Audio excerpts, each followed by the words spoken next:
Hello my dear students, आप सभी का स्वागत है मेरी इस क्लास में, अगली क्लास में, जिसमें हम प्रेजेंट परफेक्ट टेंस के बारे में संपूर्ण जानकारी लेंगे और सीखेंगे।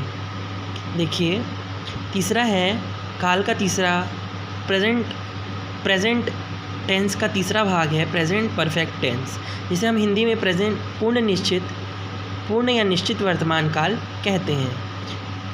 देख लेते हैं इस प्रकार का वाक्य जो पूरा हो, जिसमें किसी भी प्रकार की कमी ना हो, इस प्रकार निश्चित अटल वाक्य होते हैं। ये जो वाक्य होते हैं पूर्ण निश्चित काल के अंतर्गत, ये सभी अटल होते हैं। मतलब ये वाक्य हमेशा पूर्ण ही होते हैं और निश्चित होते हैं। निश्चित मतलब कि एकदम ही अटल, मतलब कि जो होंगे वो होंगे, इस प्रकार के वाक्य। इसकी पहचान देखते हैं।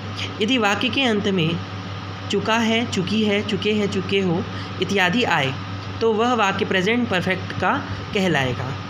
कहने का तात्पर्य यह है, यदि वाक्य के अंत में चुका है, चुकी है, चुके हैं, चुके हो आए तो वह वाक्य जो है प्रेजेंट परफेक्ट, आप समझ जाइएगा कि ये प्रेजेंट परफेक्ट का वाक्य, प्रेजेंट परफेक्ट टेंस का वाक्य है। देखते हैं इसका स्ट्रक्चर होगा subject plus has have plus verb का थर्ड फॉर्म। यहाँ वर्ब का थर्ड फॉर्म यूज़ हो रहा है। वर्ब का थर्ड फॉर्म मतलब कि पास्ट से प्लस ऑब्जेक्ट। मुख्य स्मरणीय बिंदु हैं इसके लिए कुछ, देखिएगा। यदि 10 सब्जेक्ट्स में, यदि हम बात करें इन सभी 10 सब्जेक्ट्स की, जैसे कि I, we, you, they, he, she, it, name, singular and plural words की, तो देखिए कि हैज़ और हैव का इस्तेमाल हम कैसे करेंगे, कहाँ करेंगे, ये बहुत घुमाता है विद्यार्थियों को एग्ज़ाम में। तो आज मैं इसका सल्यूशन लाया हूँ आपके लिए। देखिए, हैज़ का प्रयोग करेंगे he, she, it, any name singular में करेंगे, तथा वहीं हैव का प्रयोग हम करेंगे I, we, you, they plural में हम करेंगे। देखिएगा इसका सेंटेंस अफर्मेटिव सकारात्मक वाक्यों में किस प्रकार से बनता है।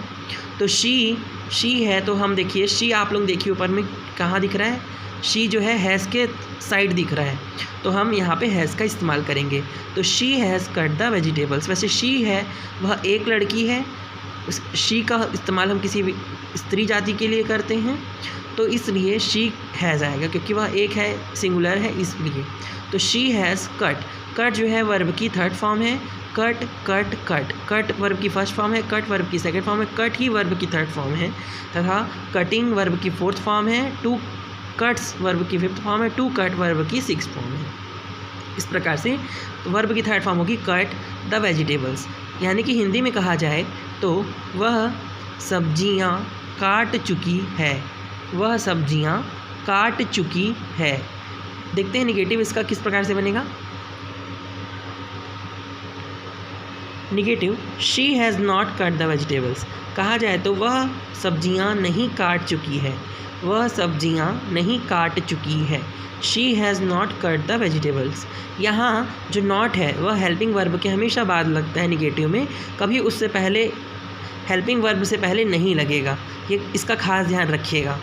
वहीं इंट्रोगेटिव या प्रश्नवाचक की हम बात करें तो हैज़ शी, हैज़ यहाँ सामने क्यों आया, क्योंकि इंट्रोगेटिव है, प्रश्न पूछ रहा है ना। तो हम यहाँ पे जो हेल्पिंग वर्ब है उसे हम आगे कर देंगे और सब्जेक्ट को वह उसके पीछे चला जाएगा।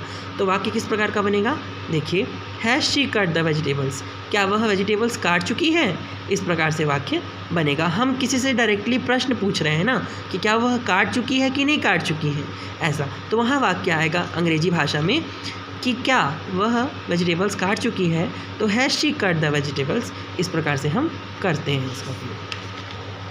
देखिए नेक्स्ट, यहाँ पे इंट्रोगेटिव प्लस निगेटिव है, मतलब इंट्रोगेटिव और निगेटिव जिसमें दोनों का गुण मौजूद हो, ऐसे वाक्यों को हम इंट्रोगेटिव निगेटिव, प्रश्नवाचक नकारात्मक है, नकारात्मक प्रश्नवाचक वाक्य कहते हैं। तो देखिए, has not she cut the vegetables. क्या वह वेजिटेबल्स नहीं काट चुकी होगी, सब्जियां नहीं काट चुकी है, क्या वह सब्जियां नहीं काट चुकी है। यहाँ पे देखिए second example, they have done their works. वे अपने काम को ख़त्म कर चुके हैं, वे अपने काम को ख़त्म कर चुके हैं। निगेटिव होगा इसका, दे have not done their works. अब दे, यहाँ पे पहले मैंने बताया कि जो दे है वो किसकी लाइन में आता है, ये आता है आपकी हैव की लाइन में। तो ये यहाँ पे किसका प्रयोग होगा, हैव का प्रयोग होगा। तो they have not done their works, वे अपने काम को पूर्ण नहीं कर चुके हैं। वैसे इंट्रोगेटिव बनाएंगे तो फिर हैव सामने आ जाएगा और दे जो है उसके पीछे छिप जाएगा। तो क्या हो जाएगा, have they done their works, interrogative negative हो जाएगा इसका। Have not they done their works, क्या वे अपना कार्य नहीं कर चुके हैं, तथा इंट्रोगेटिव हो जाएगा क्या वे अपना कार्य कर चुके हैं।